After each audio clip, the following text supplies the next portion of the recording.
गांधी जी, राष्ट्रपिता, बापू, महात्मा गांधी, अहिंसा के पुजारी, ये सभी नाम हमारे जहन में एक ही छवि बनाती है, जो है हम सबके प्यारे बापू, जो सभी भारतीयों के साथ साथ उन्हें जानने पहचानने वालों के दिल में आज भी जीवित हैं। महात्मा गांधी एक लॉयर, सिविल राइट एक्टिविस्ट और पॉलिटिकल ऑर्गेनाइजर थे। वो भारत के राष्ट्रपिता हैं। वो एक महान लीडर, बुद्धिमान और शांति को बढ़ावा देने वाले थे। महात्मा गांधी का जन्म कब हुआ था? महात्मा गांधी का जन्म कहाँ हुआ था? महात्मा गांधी का पूरा नाम क्या है? महात्मा गांधी की माँ का नाम क्या है? महात्मा गांधी की पत्नी कौन थी?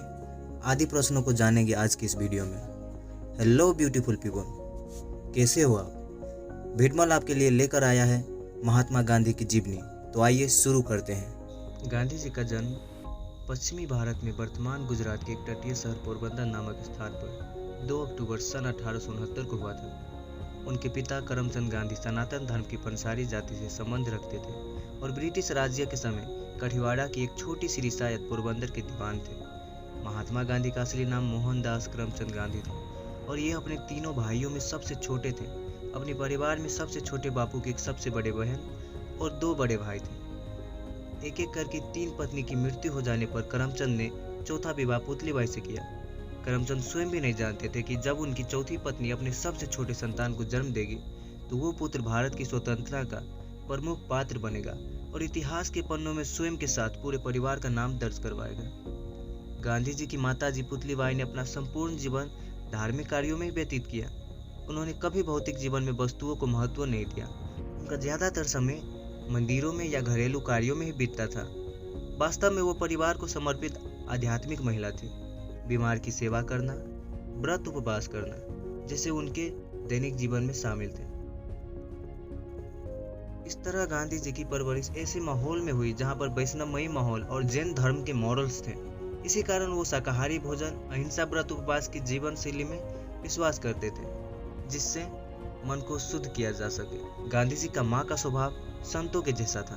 भक्ति करने वाली माता की रेख और उस क्षेत्र की जैन परंपराओं के कारण युवा मोहनदास पर प्रभाव प्रारंभ में ही पड़ गए थे, जिसने आगे चलकर महात्मा गांधी के जीवन में महत्वपूर्ण भूमिका निभाई। इन प्रभावों में शामिल थे दुर्बलों में जोश की भावना, शाकाहारी जीवन, आत्मशुद्धि के लिए उपवास तथा विभिन्न जातियों के लोगों के बीच सहिष्णुता।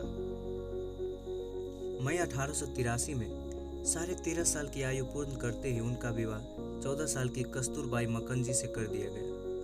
पत्नी का पहला नाम छोटा करके कस्तूरबा कर दिया गया और उसे लोग प्यार से बा कहते थे। ये विवाह उनके माता पिता द्वारा तय किया गया व्यवस्थित बाल विवाह था, जो उस समय उस क्षेत्र में प्रचलित था।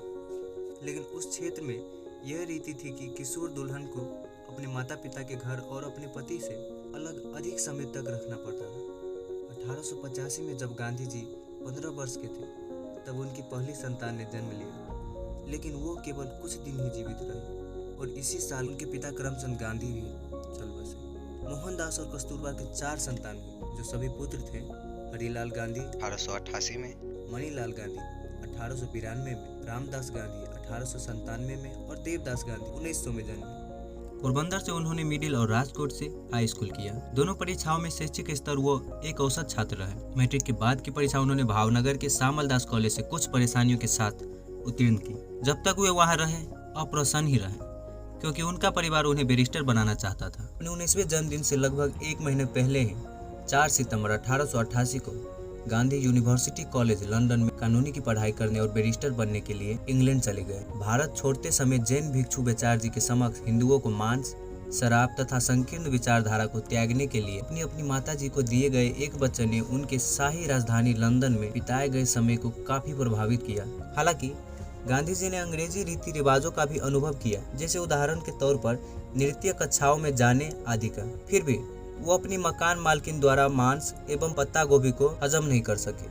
उन्होंने कुछ शाकाहारी भोजनालयों की ओर इशारा किया। अपनी माता की इच्छाओं के बारे में जो कुछ उन्होंने पढ़ा था उसे सीधे अपनाने की बजाय उन्होंने बौद्धिकता से शाकाहारी भोजन का अपना भोजन स्वीकार किया। लोगों ने गांधी जी को श्रीमद् भगवत गीता पढ़ने के लिए प्रेरित किया। हिंदू, ईसाई, बौद्ध, इस्लाम और अन्य धर्मों के बारे में पढ़ने से पहले गांधी जी ने धर्म में विशेष रुचि नहीं दिखाई। इंग्लैंड और वेल्स वार एसोसिएशन में वापस बुलावे पर वे भारत लौट आए। किंतु बम्बई में वकालत करने में उन्हें कोई खास सफलता नहीं मिली। बाद में एक हाई स्कूल शिक्षक के रूप में असंकालिक नौकरी का प्रार्थना पत्र अस्वीकार कर दिए जाने पर उन्होंने जरूरतमंदों के लिए मुकदमे का अर्जिया लिखने के लिए राजकोट को ही अपना स्थायी मुकाम बना लिया। परंतु एक अंग्रेज अधिकारी की मूर्खता के कारण उन्हें ये कारोबार भी छोड़ना पड़ा। अपनी आत्मकथा में उन्होंने इस घटना का वर्णन अपने बड़े भाई की ओर से परोपकार की असफल कोशिश के रूप में किया है। यही वह कारण था जिस वजह से उन्होंने सन 1893 में भारतीय फर्म से नेटाल दक्षिण अफ्रीका में, जो उन दिनों ब्रिटिश समाज का भाग होता था, 1 वर्ष के करार पर वकालत का कारोबार स्वीकार कर लिया।